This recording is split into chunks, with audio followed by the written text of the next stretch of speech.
Welcome back. Today on the Byte-Size Brief, we're going deep on SoundHound AI, ticker symbol SON. It is May 4th, 2026, and over the last few months, this stock has been incredibly volatile, plunging over 40% alongside those broader AI market pullbacks. But underneath all that, a massive mechanical pressure cooker has been building. So today's explainer is going to map out exactly what is happening behind the scenes. We'll be looking at the data, the core fundamentals, and the rapidly approaching catalyst that has Wall Street literally split in two. 51.27%. I want you to just pause and really let the gravity of that math sink in. That is the annualized borrow rate for short sellers betting against SoundHound AI as of late April. Now, in the financial world, when institutional money wants to short a stock, meaning, they're betting the price is going to drop, they have to borrow those shares first. And right now, they're paying an astronomical 51% annualized premium just for the privilege of holding that negative bet. Okay, let's dive into this because the sheer scale of this bet is staggering. Currently, a massive 37.59% of SoundHound's tradable shares, what we call its float, has been sold short. That is 146.6 million shares that have been borrowed, sold, and eventually, mechanically speaking, must be bought back. Having nearly 40% of your entire company shorted just days before a major earnings report, that creates a gravitational pull that can result in some extreme, explosive volatility. Section 1. How SoundHound makes money. Before we can truly understand the mechanics of this potential short squeeze, we really need to understand the underlying business. SoundHound isn't just making a simple voice assistant that sets a kitchen timer or tells you the weather. No, they are pioneering what is known as Agentic AI. This is artificial intelligence capable of actively executing complex, multi-step workflows. Think about a digital agent that can actually hop on the phone, book a restaurant reservation, walk you through troubleshooting your home telecom router, or even help resolve an insurance claim. SoundHound has spent over 20 years pioneering this proprietary speech-to-meaning technology. And according to management, their models are consistently beating big tech competitors when it comes to speed and accuracy benchmarks. So how does that actually turn into cash? It translates into a three-pillar monetization strategy. First, royalties.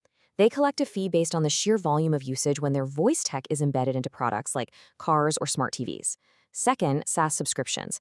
This is that sweet recurring revenue they get for providing customer service or food ordering AI to different businesses. And third, a monetization layer. Think of this one like a giant digital toll booth. Every time a driver uses their car's dashboard voice assistant to order takeout from a restaurant, SoundHound collects a fraction of a cent on that transaction. Section 2, the recent quarter explained. Now, what's really interesting is examining how that business model translated into their most recent financial reality. The top-line growth here is, it's explosive. Q4 revenue jumped 59.4% year over year, hitting $55.06 million, which completely beat Wall Street estimates. They closed a record number of customer deals in the quarter, seeing absolutely massive demand across both the automotive and restaurant sectors. And what's even more impressive, their operating margin came in at a robust 77.3%. They are clearly showing strong operational leverage as they scale up this operation. But, and this is absolutely crucial, there is a stark duality to SoundHound's current situation. Yes, revenue is climbing rapidly, pulling in that fantastic $55 million. However, their free cash flow was negative $24.43 million for the quarter.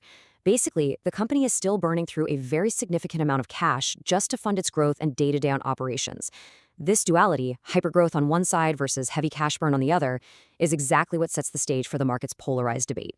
Section 3. The bull case and the setup for a squeeze. Let's pivot to the bullish, data-driven argument for a violent upside move. The fundamental strengths supporting the bulls here are super compelling. First off, SoundHound holds over 190 issued patents. That creates a massive protective moat around their technology. Furthermore, their customer base is incredibly diversified now. No single customer accounts for more than 10% of their revenue, which effectively de-risks the business from a single point of failure. Add to that a multi-billion-dollar backlog in IoT and automotive contracts, plus a huge Q4 earnings per share beat of 69.1% above estimates, and you have a company that seems fundamentally primed for a massive breakout. And that bullish fundamental setup, it has collided head-on with a crazy technical reality. Let's walk chronologically through this tightening grip on the short sellers. On April 15th, the borrow rate was a totally manageable 8.44%. Just over a week later, by April 23rd, it had doubled to 16.54%. And then, by April 28th, it skyrocketed to that insane 51.27%. To put that into perspective, it costs short sellers roughly $1,400 a day in pure fees just to hold a $1 million short position. That's before the stock price even moves. And with a days-to-cover ratio of almost 5, meaning it would take 5 full days of normal trading volume for shorts to buy back their shares, any positive spark could create a totally chaotic feedback loop of forced buying. Section 4. The bear case.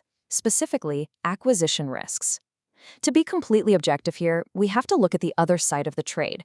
Why is institutional money willing to pay those exorbitant daily fees to bet against this company? Well, the bears point to a very specific, high-risk strategic pivot.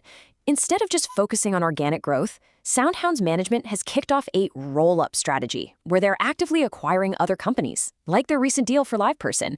The bear argument highlights that executing public market software M&A is incredibly difficult. Historically, the failure rate is around 80%. Combine the danger of a management team absorbing unprofitable companies with the looming existential threat of massive R&D budgets from heavyweights like Apple and Google, and the bears, they see a recipe for total disaster.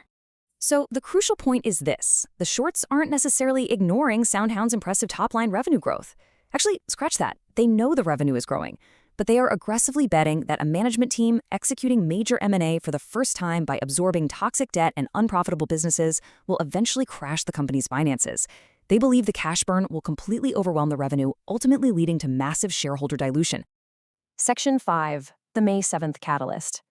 The tension between those hypergrowth fundamentals and heavy cash burn risks is about to come to a head. Here is the immediate roadmap you need to have on your watch list right now, following today, May 4th. On May 7th, SoundHound drops its Q1 2026 earnings report.